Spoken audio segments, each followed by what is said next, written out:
Friends, இன்றைக்கி நம்ம தக்காளி சாதம் எப்படி செய்யுதுன்னு பார்க்கலாம். ஆல்ரெடி நம்ம கிரேவி செஞ்சு அதை சாதத்தில் மிக்ஸ் பண்ணுற மாதிரி வீடியோ வந்து அப்லோட் பண்ணியிருக்கோம். நம்ம சேனலில் இருக்குது, செக் பண்ணி பாருங்கள். இன்றைக்கி வந்து நம்ம ஒன் பார்ட் ரெசிபியை எப்படி செய்யுதுன்னு பார்க்கலாம். குழந்தைங்களுக்கு லஞ்ச் பாக்ஸுக்கு ஈஸியாக செய்கிற மாதிரியான ரெசிபி தான் இது. இதுக்கு வந்து நான் 7 தக்காளி எடுத்திருக்கேன். இதை வந்து நம்ம மிக்ஸி ஜாரில் சேர்த்து நல்லா அரைச்சி எடுத்து வைக்கலாம். இப்போது இது செய்கிறதுக்கு ஒரு பாத்திரத்தில் 2 டேபிள் ஸ்பூன் அளவுக்கு ஆயில் சேர்த்துருக்கேன். இது கூடவே நம்ம ஹோல் ஸ்பைசஸ் வந்து பட்டை, கிராம்பு, ஏலக்காய் எல்லாம் சேர்த்துருக்கேன். பொரியட்டும். இது கூடவே 1/2 ஸ்பூன் அளவுக்கு பெருஞ்சீரகமும் சேர்த்துக்கிறேன். சோம்பு தான் சேர்த்துருக்கேன். பொரியட்டும். ஸ்பைசஸ்லாம் புரிஞ்சதும் இது கூட வந்து வெங்காயம் சேர்த்துக்கலாம். நான் வந்து சின்ன வெங்காயம், பெரிய வெங்காயம் ரெண்டும் கலந்து எடுத்திருக்கேன். நீங்கள் வந்து பெல்லாரி வெங்காயம் மட்டுமே சேர்த்து செய்யலாம். ஒரு பெரிய சைஸ் பெல்லாரி வெங்காயம் கட் பண்ணி வச்சுருக்கேன். அதே மாதிரி ஒரு கைப்பிடி அளவுக்கு சின்ன வெங்காயத்தை குட்டி குட்டியாக சாப் பண்ணி வச்சுருக்கேன். 5 பச்சை மிளகாயை இந்த மாதிரி நீல வாக்கில் கீறி வச்சுருக்கேன். இப்போ இது கூட சேர்த்துக்கலாம். வெங்காயம் நல்லா வதங்கி வரணும். அப்போ தான் வந்து இந்த ரெசிபிக்கு டேஸ்ட்டு சூப்பராக இருக்கும். நல்லா வதங்கட்டும். இந்த மாதிரி வெங்காயம் நல்லா கலர் சேஞ்ச் ஆகி வரணும்.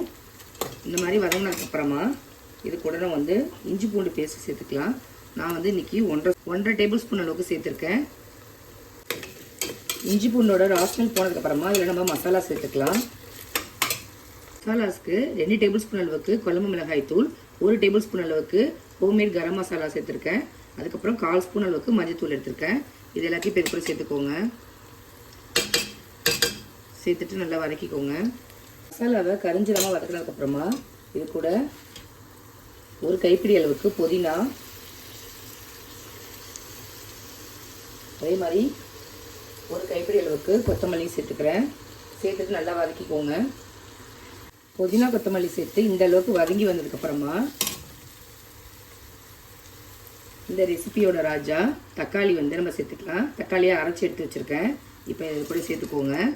இந்த ரெசிபியை பொறுத்த வரைக்கும் நம்ம வெங்காயம் வந்து எந்த அளவுக்கு சேர்க்குறோமோ அதை விட டபுள் மடங்கு அளவு நம்ம தக்காளி சேர்த்து செஞ்சால் தான் டேஸ்ட்டு சூப்பராக இருக்கும். 1/4 கிலோ அளவுக்கு வெங்காயம் யூஸ் பண்ணுறீங்க அப்படின்னா 1/2 கிலோ அளவுக்கு தக்காளி எடுத்துக்கோங்க. அப்போ தான் நல்லாயிருக்கும். சேர்த்துட்டு நல்லா வதக்கி விட்டுக்கோங்க. இதோட பச்சை வாசனைலாம் போகிற அளவுக்கு நல்லா வதங்கி வரணும். இது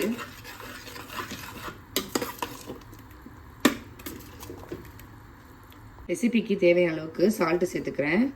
சேர்த்துட்டு நல்லா மிக்ஸ் பண்ணிக்கோங்க. இப்போ நம்ம சேர்த்த தக்காளியோட ராஸ்மெல்லாம் போயிடுச்சு. மேல் நல்லா எண்ணெய் பிரிஞ்சு வந்துடுச்சு பாருங்கள். இந்த மாதிரி வந்ததுக்கப்புறமா அதில் தண்ணி சேர்த்துக்கலாம். நான் வந்து 1 கப்புக்கு 1.5 கப்பு அளவுங்கிற அளவில் தண்ணி சேர்த்துருக்கேன். இந்த ஸ்டேஜில் உப்பு காரம்லாம் கரெக்டாக இருக்கான்னு செக் பண்ணிக்கோங்க. தண்ணி கொதி வந்ததும் நம்ம அரிசி சேர்த்துக்கலாம். அரிசி வந்து நான் இன்றைக்கி பாஸ்மதி ரைஸ் எடுத்திருக்கேன். அதனால் 1க்கு 1.5 அளவில் தண்ணி சேர்த்துருக்கேன். இதே நீங்கள் சாப்பாடு ரைஸில் செஞ்சீங்க அப்படின்னா 1 கப்புக்கு 2.25 கப்பு அளவு தண்ணி சேர்த்துக்கோங்க. ஏன்னா தக்காளியில் வேறு ஆல்ரெடி தண்ணி கண்டென்ட் இருக்கும். 2.5 கப்பு சேர்த்திங்கன்னா கொஞ்சம் குழஞ்ச மாதிரி ஆகிடும். அதனால் 2.25 கப்பு வரைக்கும் சேர்த்துக்கோங்க, சரியாக இருக்கும். தண்ணி கொதி வந்ததும் நம்ம எடுத்து வச்சுருந்த ரைஸை உள்ளே சேர்த்துக்கலாம்.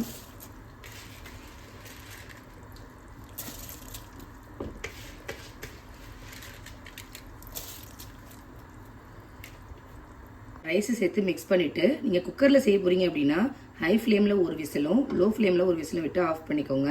நான் இன்றைக்கி அப்படியே ஓப்பன்லேயே தான் செய்ய போகிறேன். அதனால் வேகட்டும். இப்போ வந்து தண்ணியும் வந்து ரைஸும் சமளவு வந்துருச்சு. இப்போ நான் வந்து தம்மில் போட்டுக்க போகிறேன். அடியில் வந்து ஒரு தோசை தவா வச்சுக்கிறேன். வச்சுட்டு இதை மூடி போட்டு ஒரு 20 நிமிஷம் அப்படியே வச்சுருந்தீங்கன்னா சூப்பரான ரைஸ் ரெடி ஆகிடும். தக்காளி சாதம் இது இப்போ க்ளோஸ் பண்ணிவிட்டு 20 நிமிஷம் தம்மில் வச்சு எடுத்தீங்க அப்படின்னா சூப்பரான தக்காளி சாதம் ரெடி ஆகிடும். இருக்கட்டும். இப்போ 20 நிமிஷம் தம்மில் போட்டு எடுத்துட்டேன். பாருங்கள் எவ்வளோ உதிரியாக சூப்பராக தக்காளி சாதம் ரெடி ஆகிருக்கு அப்படின்னு. நீங்களும் இதே மாதிரி உங்கள் வீட்டில் செஞ்சு பாருங்கள். எப்படி இருக்குது அப்படிங்கிறத கமெண்ட் பண்ணுங்கள்.